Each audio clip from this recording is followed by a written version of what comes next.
drives, and he does actually go into just that, and he is in for a very, very bad time. What? What the fuck?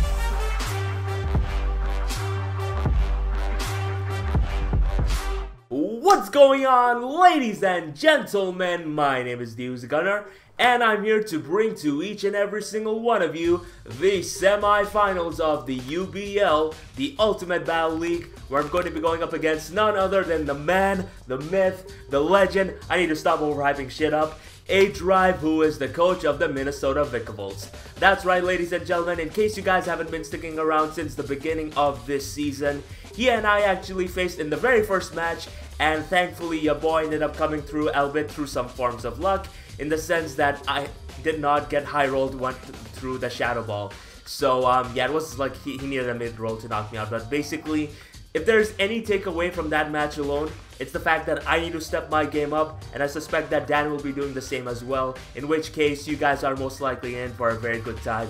So yeah, more or less this is definitely something I'm very much looking forward to, and yeah, hopefully we can come through and make it to the finals where I can hopefully be able to defend my title. So yes, based on that alone, let me show you guys A-Drive's team right now, and as you guys can see, his team is different this time around in the sense that there's no longer any Gengar and some other Pokemon that I can't necessarily remember off the top of my head. But basically, he has some very huge threats by the names of Mimikyu, Tyrantrum, and so on. So yeah, I need to definitely play my cards carefully around it. And yeah, either way, let me show you guys what I got right now. First things first, as always, huge shoutouts and thanks go to my boy Zazo for coming through and helping me out a lot in terms of building for this. Like, I ended up coming with the team concept myself, and like he took a look at it and made the necessary adjustments, and honestly, it looks fan-freaking-tastic. So going into this match, if there's anything that he and I very much agreed on, it's the fact that Alomomola is definitely a Pokemon that I should not bring this time around. Because in the first match, it's pretty self-explanatory that Dan had a really hard time against that thing, and I know for a fact that he's definitely going to be bringing some other Pokemon, you know, to punish it, to exploit it, and to, you know, take advantage of it this time around. In which case, I decided that, contrary to the first match, this time I'm going to be going out all offense, and that's exactly what we're here to do.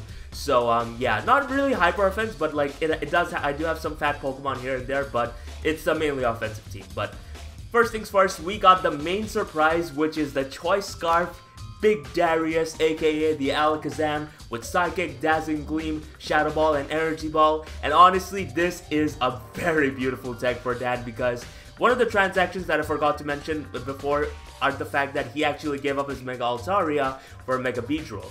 And 9 times out of 10, I suspect that he would want to stay in on my Mega Alakazam. And since I already brought Focus Sash Alakazam on a couple of occasions, I suspect him to potentially want to bring Pin Missile so that he can, you know, exploit this obvious tech, and at the same time be able to, you know, put me at a huge disadvantage. So Choice Scarf Alakazam just puts a huge stopping into all of that, as well as the fact that this is a very phenomenal revenge killer, and at the same time late game cleaner, because yeah, Psychic Spam is very good against him. His only form of answers are Jirachi and Scrafty, which for the latter I don't really expect that he's gonna bring it to begin with, and as for the former, if I play my cards properly, I will definitely be able to knock it out early on, and then be able to go on from there. Like, yeah, Modest Psychic is magnificent. Yeah. Anyways, next up we got Gur, aka the Toxic Plague Crobat. This time, once again, an offensive variant, except it is special this time around. Rocking Sludge Bomb, Heat Wave, Nasty Plot, and Roost. Now, again, if it wasn't obvious enough, I have brought the most obvious Crobat tech throughout this entire season. It's always been fat, it's always been a Super Fanger, a Toxicer, Tonder, Defogger, you name it. But now since we are in the semi-finals and, you know, we need to step our games up and whatnot, this is exactly the sort of, you know, tech that I need to bring to throw my opponents off and, you know, make sure that it gets to them that I'm not too predictable. But anyways, like, obviously I didn't come up with that, Zazo did, but yeah. basically, this Nasty Plot set is very good against him in the sense that, you know, since I am a modest here as well, I will definitely be able to take on Rotom Heat much better. Like +2 Sludge Bomb after Stealth Rocks easily 110% knocks it out. Unless, of course, he happens to be max HP, in which case that would suck. But at the same time, you know what, whittling it down isn't gonna be that hard, if I'm to be completely honest. And Heat Wave is obviously here to mess up the Jirachi. It messes up this Beedrill, and more or less weakens it to the point where I can potentially move more forward towards my end game of potentially cleaning house with my Choice Scarf Alakazam. So it's very solid. Next up we got the greatest lure, the greatest Aggron lure which is possible for this matchup, and that is Adamant near max attack Mega Aggron with Stealth Rock, Iron Head, Aqua Tail, and Brick Break. Now, Aqua Tail in particular is very good against him because it is guaranteed to two-shot physically defensive Donphan, and at the same time it just straight up murders Rotom Meat. Like, if it is max HP, he is going to be able to live, but he's going to be at a ridiculously low amount of HP, and if it is after Stealth Rocks, well, he's a dead man walking. So, in that regard, this is very solid. Iron Head is here this time around because he has a Tyrantrum, and if I'm to be completely honest, like, Heavy Slam is not the best bring here this time around. And Brick Break is here to more or less mess up Veil because, again, I know for a fact that Dan just loves Aurora Veil, Ninetales, and if he brings it this time around, this is definitely going to be my main way of dealing with it because, yeah, since I don't have Defog on my Crobat, this is very important for me. But anyways, next up we got Wuji Shang, aka the Life Orb Infernape, Rocking Mach Punch, Close Combat, Flare Blitz, and Grass Knot. It is a mixed variant this time around, and justifiably so, I believe, because in the very first encounter I didn't necessarily bring this thing against him, which definitely threw Dan for a loop. But this time around, I'm definitely bringing it because matchup-wise, it has a very good time against them. And the offensive variant, along with my next Pokemon, which is my Kyurem Black, will just straight up obliterate it. Grass Knot is obviously there for his Donphan. At the same time, you know, Manaphy, but I'm not gonna click that anyways. Close Combat is easily the best move. Mach Punch is here to mess up his Alolan Sand Slash, and at the same time pick off any of his other, you know, Pokemon that want to revenge me and that, you know, are setting up and whatnot. But yeah, that's pretty much all there is to it for this set. For the final two Pokemon, we got ICMZ Blackheart with Fusion Bolt, Freeze Shock, Shadow Claw, Earth Power. This time I'm going all in offensive-wise because in the first matchup, Dan was very much afraid of ICMZ Kyurem Black, and this time, you know what, he's gonna get his Nightmare, and Z Freeze Shock just outright destroys everything in his squad. Like, his Jirachi would have to be physically defensive as all hell to be able to take it leniently. But going into this matchup, I suspect him to be a max HP variant, but not physically defensive. Like, he could bring it for all I know, but honestly, I'm gonna bet on the possibility that he is not gonna be that. And Fusion Bolt obviously destroys Manaphy. Shadow Claw, cause you know I need another thing to hit Jirachi with after I pop my ICMZ.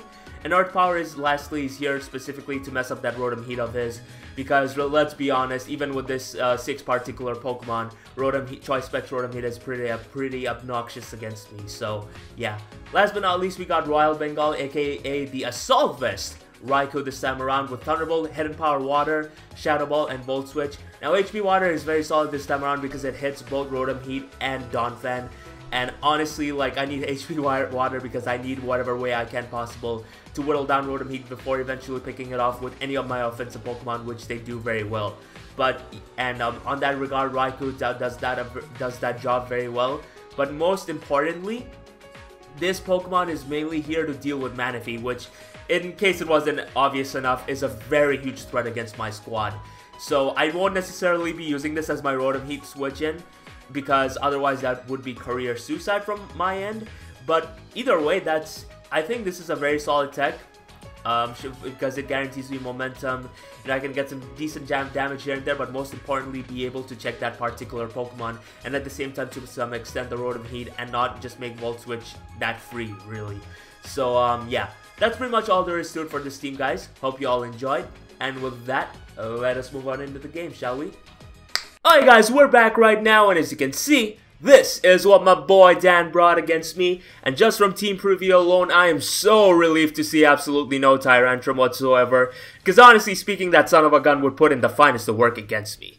But if there's anything that I can take away from team preview alone, it is the fact that if I'm able to take away Jirachi from the get-go, Choice Scarf Alakazam looks so good against this squad, like it's literally not even funny.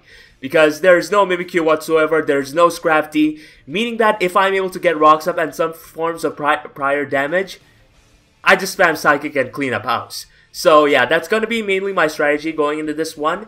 Now lead-wise, Kyurem Black is easily my best one because realistically speaking, it scares out 4 of his 6 Pokemon, and at the same time I expect him to want to lead off with his Donphan to counter lead my potential lead, which would have to be my Raikou, since I did happen to lead off with that particular Pokemon in the last game. In our last encounter, that is. So yeah, that's pretty much going to be the hypothesis on my plans, and with that, let's see how this match goes, shall we? So yeah, I'm going to be challenged by Pokemon Trainer A-Drive. He out here leading off with his Recess, which does happen to be his shiny Donphan. My man's A-Drive out here trying to flex on your boy. But you know what? I got my own shiny Pokemon in my shiny Kyurem Black, which is totally legitimate, might I add. Very, very legitimate. As this is very good for me because honestly speaking, there is absolutely nothing stopping me from going straight for a Sub-Zero Slammer. And while you could say that, well, Jirachi was his obvious switch and why didn't you go for a Shadow Claw, the thing is, Sub-Zero Slammer does much more than Shadow Claw to begin with. And also the reason why I did that is the fact that I genuinely believe that I wouldn't necessarily find a proper opportunity to go for this move early on in the game. I mean, like later on in the game. So, yeah, with that, I decided to take my chances, and this is going to be a very important turn for me, because this will make me realize what kind of variant his Jirachi could possibly be. And judging from that damage alone, holy hell, Kyurem Black, calm down. I take out over half of his HP, but Dan actually revealed to me that he was max HP later on in the game, which actually means that I got a very low roll with my Sub-Zero Slammer. But anyways, I'm going to stay and try to go for a Shadow Claw, try to weaken this or knock it out just to open up room for my Alakazam. And thankfully, we are able to break through. We are unfortunately going to be able to snag a crit, but honestly, since Dan told me that he was max HP, unless there's something else he forgot to tell me, that didn't necessarily matter because yeah, Shadow Claw did 52% minimum. So unless I got the lowest of rolls possible, there really was no way for his Jirachi to live that move anyway. So yeah, I'm gonna make a rather unnecessary play by choosing to go out in my Crobat. Like, I didn't necessarily have my calculator with me to see exactly how much HP my Kyurem Black was in, which is why I thought that this was the best play to make. But you're gonna find out that this does turn out to be quite counterproductive for me, because me choosing to go out in my Crobat like this just gives him the freest of switch-ins into his Rotom Heat. And this is somewhat bad, because if he does happen to be Choice Specs, him just going for Overheat pretty much just gives him a free kill. So on that note, I'm actually going to choose to switch out into my Blackheart, sacking this thing off, especially because, again, like, it did what it needed to do by breaking Jirachi, and with my Alakazam around, I don't need this thing anymore, especially when I have another solid Wall Breaker in Infernape, which can just pretty much easily spam close combat. So at this point in time, I realize that I can't go out in my Crobat again, because this pretty much just puts me in an endless cycle that benefits nobody but Dan alone. So I'm gonna choose to let my Blackheart bite the dust, which is kind of unfortunate, but it's honestly fine because I feel that with me taking Jirachi out from the get-go, I am in the driver's seat. So yeah, he's gonna go out into his Recess, which is his Donphan, and this is very, very good for me, because now I'm gonna go out in my Mega Aggron and put the lure into use. Because if I'm able to get some form of prior damage on this thing, literally all I got to do is just click Psychic with my Alakazam and claim a kill. So yeah, expecting him to want to set up rocks on my face, I'm actually just going to stay in and just go straight for an Aqua Tail right now. We are going to be able to outspeed this thing, meaning that 36 speed EVs came in clutch. And this is very good for me because I take out over half of his HP. And just like I expected, Dan is going to choose to set up his rocks, which is very good for me. Now here I decided to set up my rocks because I didn't necessarily expect him to want to go into his Rotom Heat, because he already saw my Aqua Tail, and I thought his best switch-in would be his Manaphy, which is why I thought rocks was the better play from my end. But unfortunately he actually chooses to go straight out into his Rotom Heat, which is pretty bad for me because now I'm at a point where I have to sack one of my Pokemon. Like, I literally have no other choice, unfortunately enough. And after thinking about it, I figured that Crobat unfortunately was the sack of choice here, because like, the remaining of my Pokemon were much too valuable to give up, really. And I couldn't necessarily switch my Raikou in on this thing, because if he did go for an overheat, I'd effectively get whittled down for his Manaphy, which is definitely not a good time for yours truly. So yeah, he's gonna go back out into Recess. I did my calcs, and unfortunately Grass Knot from Infernape may not be able to knock it out if he did happen to be the Rindo Berry. So I'm actually just gonna go straight in my Big Darius. I did my calcs, I will be able to knock it out. So yeah, Psychic is gonna come off right now, and we are definitely gonna be able to knock out this Donphan, which is very good for me. And now I'm praying that he goes out into his speed drives, and he does actually go into just that, and he is in for a very, very bad time. What? What the fuck?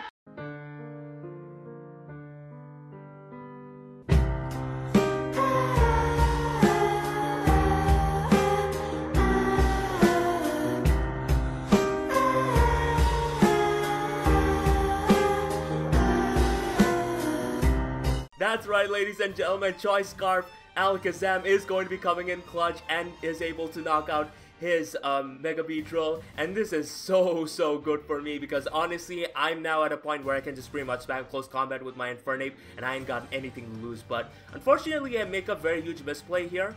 Like, what I should have done was actually gone out into my Infernape instead of going out into my Raikou, because Raikou actually handles all three of his Pokemon quite well.